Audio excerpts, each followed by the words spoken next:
오늘 여러분께 전달해드린 자료 묶음에서요. 가장 먼저 눈에 띄는 숫자가 하나 있어요. 네. 바로 2002조 5천억 원. 이게 2023년 기준 한국전력공사, 그러니까 한전의 부채 규모입니다. 정말 천문학적인 숫자죠? 네, 이게 단순히 그냥 한 공기업의 재무제표 숫자가 아니잖아요. 국가적인 문제고 또 결국 우리 모두의 전기요금 청구소랑 직결되는 이야기죠. 맞아요. 그래서 오늘 저희가 깊이 파고 들어볼 주제가 바로 이 한국의 에너지 딜레마입니다. 어쩌다 국영전력회사가 이런 막대한 빚을 지게 되는지, 또 저렴한 전기요금 유지와 청정에너지 전환, 이 거의 상충돼 보이는 두 과제 사이에서 어떤 선택에 직면해 있는지, 그리고 미래는 어떨지 같이 한번 들여다보죠. 이번 분석을 위해서 저희는 국제에너지기구 IEA가 발간한 코리아 2024 심층 보고서랑요, 여러 국내 언론 기사들을 꼼꼼하게 다 살폈습니다. 네, 그렇습니다. 자, 그럼 가장 근본적인 질문부터 시작해볼까요? 한전의 부채는 도대체 왜 이렇게 눈덩이처럼 불어난 건가요? 핵심 구조는 겉으로 보기엔 간단해요. 아, 그런가요? 네, 한전이 발전사들한테서 전기를 사올 때는요, 국제유가나 LNG 가격 같은 시장 가격이 다 반영된 비싼 값에 사오거든요. 그렇죠. 특히 러시아 우크라이나 전쟁 이후에 연료비가 엄청나게 올랐으니까요. 바로 그겁니다. 그런데 이걸 우리 같은 소비자에게 팔 때는 정부가 통제하는 인위적으로 낮은 가격으로 팔아야만 해요. 아, 잠시만요. 그럼 쉽게 말해서 예를 들어 사과를 시장에서 개당 1,000원에 사와서 정부가 정해준 가격인 700원에 팔아야 한다는 거잖아요. 하루 이틀도 아니고 이걸 몇 년째 하면 당연히 망하는 거 아닌가요? 정확합니다. 바로 그거예요. 팔면 팔수록 손해보는 이 역마진 구조가 완전히 고착된 거죠. 와... 그런데 여기서 조금만 더 깊이 들어가 보면 이게 그냥 경영 실패의 문제가 아니에요. 아, 그런가요? 근본적으로는 전기를 시장 상품으로 볼 거냐, 아니면 국민 모두가 누려야 할 보편적 복지로 볼 거냐, 이 철학적인 문제가 얽혀 있거든요. 아, 상품이냐 복지냐. 네. 한전은 연료를 시장 가격으로 사오면서 전기는 복지 수준의 통제된 가격으로 팔아야 하는 이 모순에 갇혀버린 겁니다. 와, 그렇게 보니까 문제의 본질이 훨씬 선명해지네요. 상품과 복지라는 두 개의 정체성이 충돌해서 나온 필연적인 결과다, 이런 말씀이시군요. 그렇죠. 기사들을 보면 이 책임이 누구한테 있냐, 이걸 두고 이전 정부랑 현 정부가 서로 막 탓을 하는 정치적 공방도 심심치 않게 나오더라고요. 그럴 수밖에 없죠. 전기요금 인상이라는 게 단순히 경제 문제를 넘어서잖아요. 그렇죠. 모든 가게와 기업에 영향을 미치니까. 네, 민생 문제고 당연히 여론, 그러니까 표심에 지극히 민감하거든요.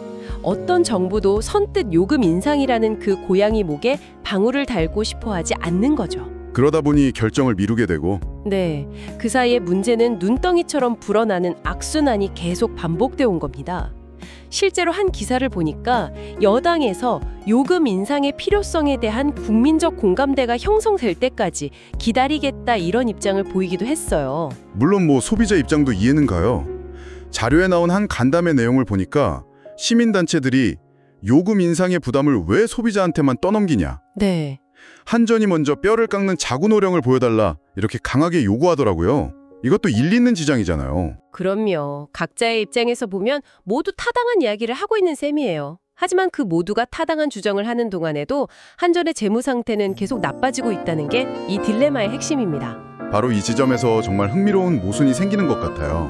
한쪽에선 이렇게 재정적으로 적자의 늪에 빠져 허우적대고 있는데, 다른 한쪽에선 탄소 중립이라는 어마어마한 투자가 필요한 목표를 향해 달려가야 한다는 거잖아요.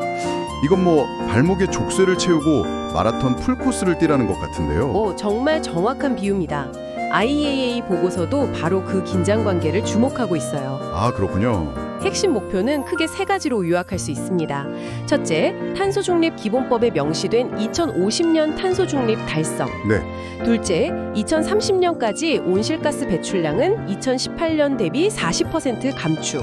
그리고 마지막으로 2038년까지 원자력과 신재생 에너지 같은 무탄소 전원의 비중을 70%까지 확대하는 겁니다. 70%요? 2023년 기준으로 39%라고 하셨는데 그걸 거의 2배로 늘리겠다는 거잖아요. 맞습니다. 와, 정말 대대적인 계획이네요. 그럼 그 목표를 어떻게 달성하겠다는 건지 에너지 조합, 그러니까 에너지 믹스 계획이 궁금한데요. 큰 측은 두 가지입니다. 첫 번째 기둥은 원자력 발전이에요. 원자력. 네, 한국 에너지 전략의 핵심이죠. 2030년까지 전체 발전량의 30% 이상을 원자력으로 채우겠다는 목표를 가지고 있습니다. IAEA 보고서도 이 부분을 굉장히 긍정적으로 평가해요.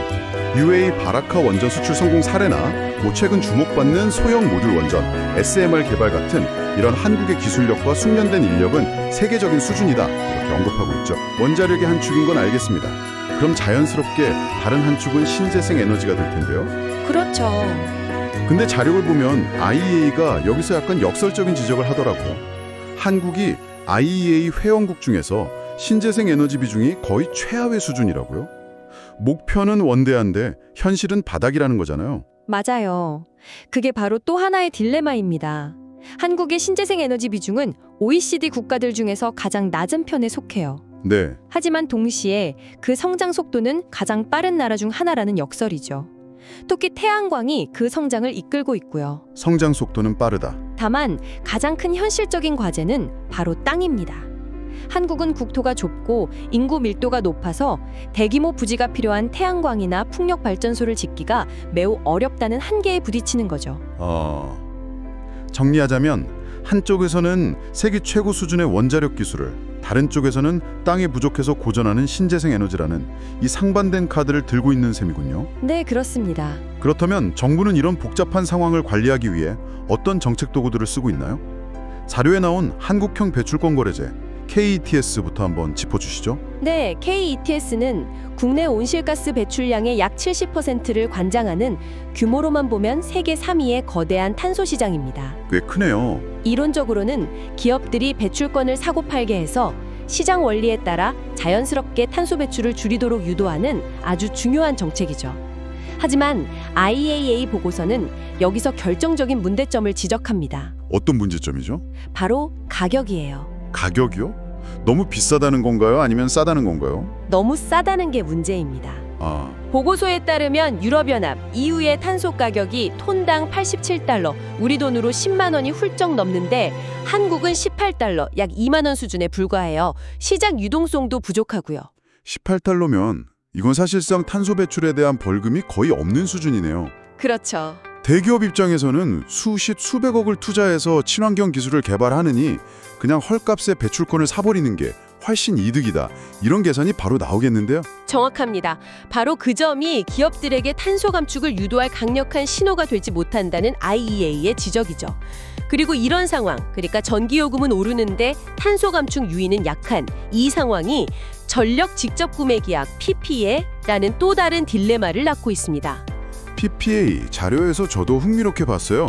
기업이 한전을 거치지 않고 재생에너지 발전 사업자로부터 직접 전기를 사오는 계약이잖아요. 네, 맞습니다. 언뜻 보면 재생에너지 확대에도 도움이 되고 기업은 안정적으로 친환경 전기를 쓸 수 있으니 좋은 제도 같은데 이게 왜 한전에게는 딜레마가 되는 거죠? 한전 입장에서 보면 가장 수익성이 좋은 알짜 고객을 잃게 되기 때문이에요. 대기업들? 네, 산업용 전기요금이 오르면서 RE100 달성이 필요한 대기업들이 비싼 한전 전기 대신 PPA를 통해 더 저렴한 재생에너지 전기를 직접 사려고 하겠죠.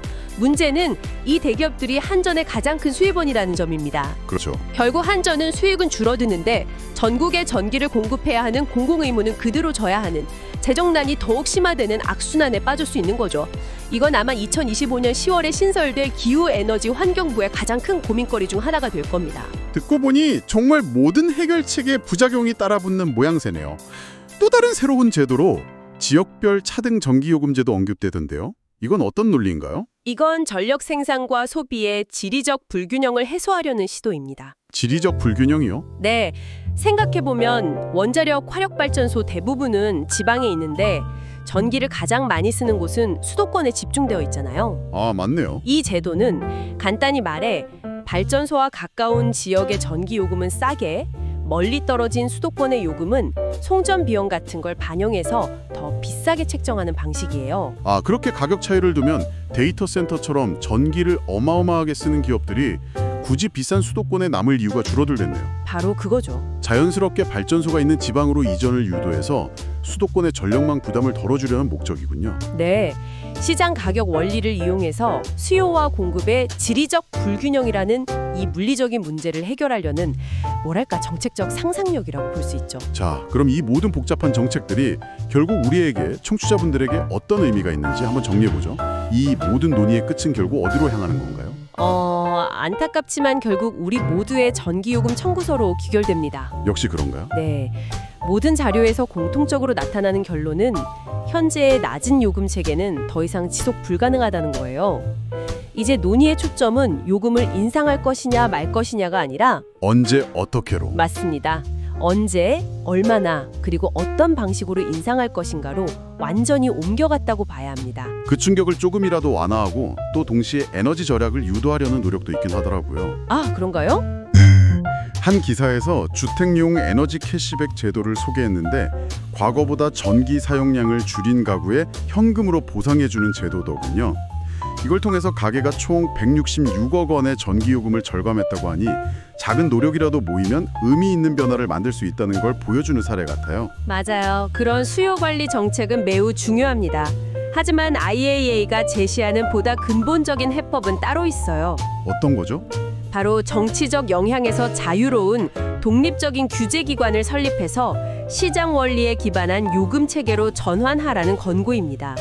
정치에서 독립된 기관. 네, 즉 선거를 앞두고 요금을 동결하는 식의 정치적 논리가 아니라 연료비 변동 같은 경제 현실을 투명하게 반영하는 시스템을 만들라는 거죠. 물론 그 과정에서 저소득층 같은 취약계층을 보호하는 장치는 반드시 병행되어야 하고요. 정리해보겠습니다. 한전의 막대한 부채라는 현실, 전기요금 인상을 둘러싼 정치적 교착 상태, 그리고 원자력과 신재생 에너지를 두 축으로 하는 야심찬 탄소 직립 목표, 이 세 것의 거대한 힘이 서로를 당기는 팽팽한 긴장 관계가 바로 2024년 한국 에너지 정책의 현주소를 보여주는 것 같습니다. 네, 결국 affordability, 즉 경제성과 sustainability, 지속 가능성 사이의 균형을 어떻게 맞출 것인가의 문제입니다. 그리고 중앙 집중형 에너지 시스템과 분산형 에너지 시스템 사이의 조화, 더 나아가 시장 원리와 국가 통제 사이에서 어떤 선택을 할 것인가, 이런 근본적인 질문에 직면해 있는 것이죠. 오늘 저희가 살펴본 자료들을 보면 아주 민감하지만 주기적으로 수면 위로 떠오르는 화두가 하나 있습니다. 네. 정부는 강력히 부인하지만 바로 한전 민영화라는 단어죠. 이 논쟁 자체가 오늘 우리의 논의를 마무리하면서 여러분께 아주 중요한 생각거리를 던져주는 것 같아요. 과연 지금처럼 정치적 압력에 끊임없이 노출되는 국영 독점 기업이 청정에너지 전환이라는 이 거대한 재정적, 기술적 도전을 효과적으로 헤쳐나갈 수 있을까요? 아니면 과거 통신산업이 그랬던 것처럼 보다 근본적인 시장 기반의 구조 개편이 필요한 시점일까요? 이 질문을 여러분께 남겨드립니다.